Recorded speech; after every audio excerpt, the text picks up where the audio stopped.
বিসৰ্জনৰ জনসমুদ্ৰ।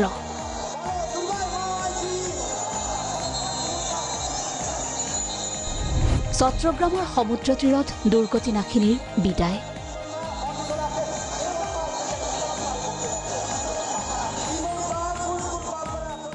বংগোপসাগৰৰ পাৰত বিসৰ্জন পৰ্বত সমবেত হ'ল লক্ষাধিক ভক্ত।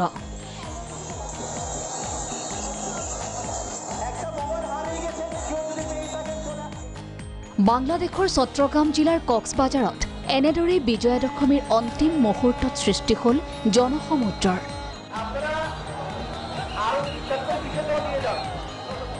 অগণন ভক্তই অশ্ৰুসিক্ত নয়নেৰে বিদায় দিলে শক্তিৰ অধিষ্ঠাত্ৰী দেৱী দুৰ্গাক।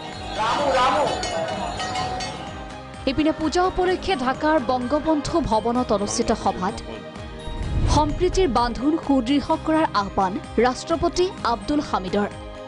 দেশখনত সকলো ধৰ্মাৱলম্বী লোকেই যাতে আনন্দেৰে ধৰ্মীয় উৎসৱ উদযাপন কৰিব পাৰে তাৰ বাবে ধৰ্মক ব্যৱহাৰ কৰি মানুহক বিভ্ৰান্ত নকৰিবলৈ আহ্বান ৰাষ্ট্ৰপতিগৰাকীৰ। ৰাষ্ট্ৰপতি আব্দুল হামিদে কয়, সাম্প্ৰদায়িক সম্প্ৰীতি বঙালী জাতিৰ ঐতিহ্য।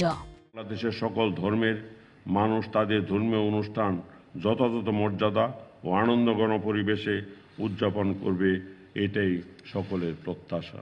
তবে এর জন্য সকলকে সজাগ থাকতে হবে। কেউ যাতে ব্যক্তি বা গোষ্ঠী স্বার্থ উদ্ধারে ধর্মকে ব্যবহার করে জনগণকে বিভ্রান্ত করতে না পারে। সাম্প্রদায়িক সম্প্রীতি বাঙালির চিরকালীন ঐতিহ্য। সম্মিলিতভাবে এই ঐতিহ্যকে এগিয়ে নিতে হবে আমাদের সামগ্রিক অগ্রযাত্রায়। ধর্মবর্ণ নির্বিশেষে সবার মধ্যে সম্প্রীতি ও সৌহার্দ্যের বন্ধন আরও সুসংহত হোক, এ কামনা করি।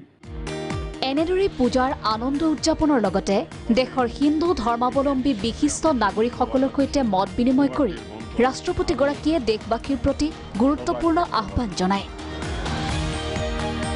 ঢাকাৰ পৰা জাকিৰ হুছেইনৰ ৰিপৰ্ট, প্ৰাগ নিউজ।